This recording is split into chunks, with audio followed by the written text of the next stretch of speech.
Gente, eu quero contar também que o presidente Lula e a comitiva dele chegaram ao Japão para aquelas agendas de ampliação de parcerias comerciais. Luciana Verdolim está conosco e vai falar um pouquinho agora sobre essa agenda. Bem-vinda, Luciana Verdolim. Boa tarde para você. Boa tarde, Cine. Uma boa semana a todos. Olha, o presidente e a comitiva hoje têm o dia livre, levando em consideração a viagem, né? Foi iniciada no sábado de noite. Eles só chegaram ontem, quase de madrugada, ao Japão. Vale ressaltar que o presidente seguiu com vários ministros, entre eles Educação, Minas e Energia, Transportes, Portos e Aeroportos, Agricultura, Ciência e Tecnologia, Meio Ambiente, Trabalho e os presidentes da Câmara e Senado e os presidentes antigos, né? Como a gente contou aqui na semana passada. O Japão é o segundo maior parceiro comercial na Ásia, só perdendo para a China. Por isso, o Brasil tem sim uma expectativa bastante grande com relação à possibilidade de novos investimentos. É o 9º país que mais investe no país, aqui no Brasil. E por isso, o governo está chegando com vários projetos, os ministros vão apresentar esses projetos, inclusive para empresários. Amanhã, na verdade, na terça-feira no Japão, final da noite aqui no Brasil, o presidente vai ter um encontro com o imperador Naruhito, depois tem encontro com representantes da comunidade brasileira lá no Japão e à noite tem um jantar.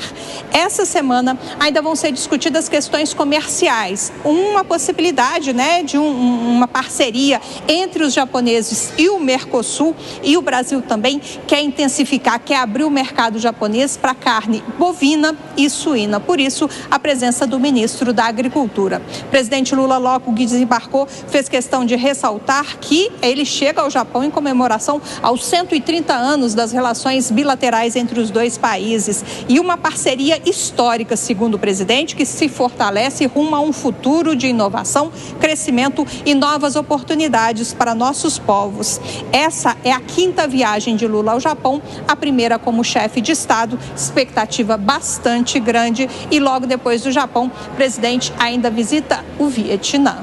Muito obrigado, Luciana Verdolim. Bom trabalho para você. Ô, Gustavo Segré, que tipo de avanços que a gente poderia ter com o Japão, seja em relações diplomáticas e comerciais?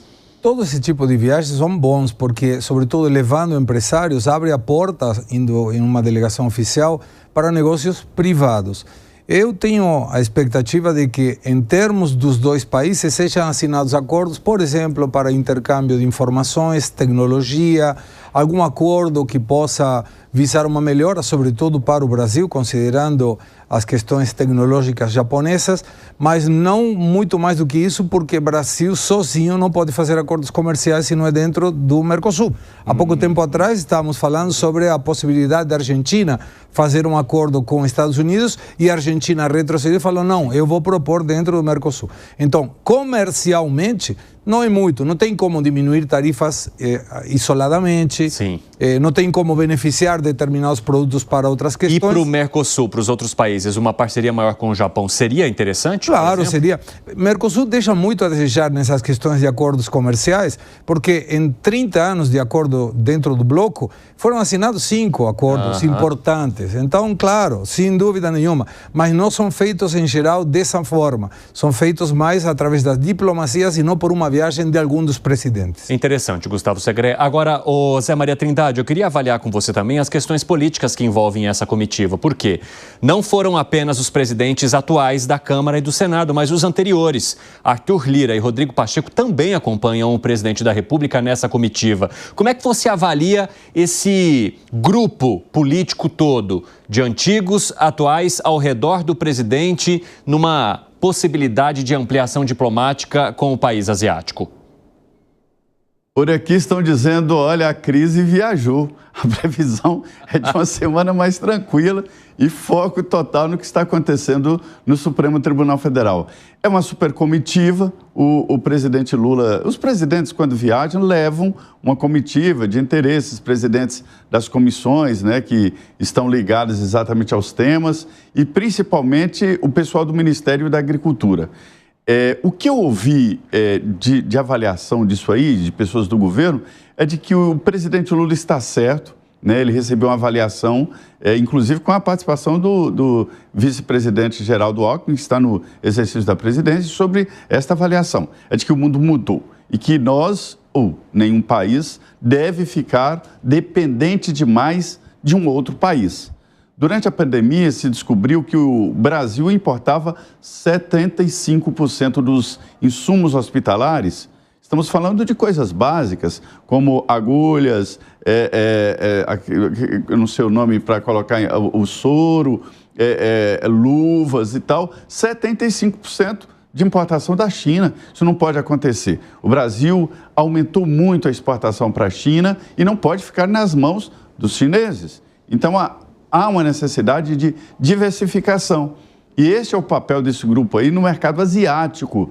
O governo brasileiro está de olho no mercado asiático. Então, Japão, Vietnã, que desenvolveu... Lembra aqueles filmes do Vietnã, aquela miséria? O Vietnã é outro país, né? Uma área muito grande de consumo. Então, é uma viagem importante, mas tem esse histórico aí de precisar do Mercosul.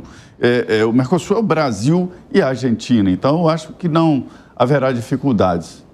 Ô, Piperno, você acha que essa sinalização tem a ver também com o fato de discutirmos as parcerias, ou como ficariam as parcerias com o retorno de Donald Trump? Ou seja, o Brasil, sem saber direito se ele seria muito ou pouco impactado, começa a expandir o seu olhar um pouco mais para Japão e principalmente China e os arredores ali da Ásia?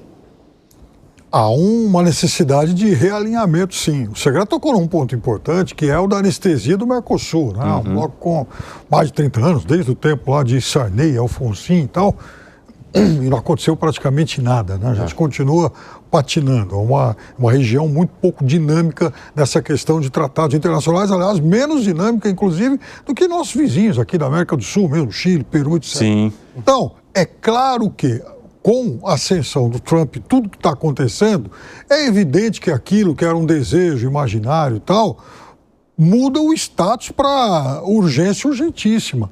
Ou seja, vamos nos mexer, vamos buscar novos parceiros, novos mercados, porque não dá mais para viver com aquilo que a gente tem, porque é muito instável. E o Japão é simplesmente a terceira maior economia do mundo e parece que o Mercosul tinha se esquecido disso, especialmente o Brasil, porque o Brasil tem relações, sempre teve, historicamente, relações muito próximas com o Japão, desde lá, 1908.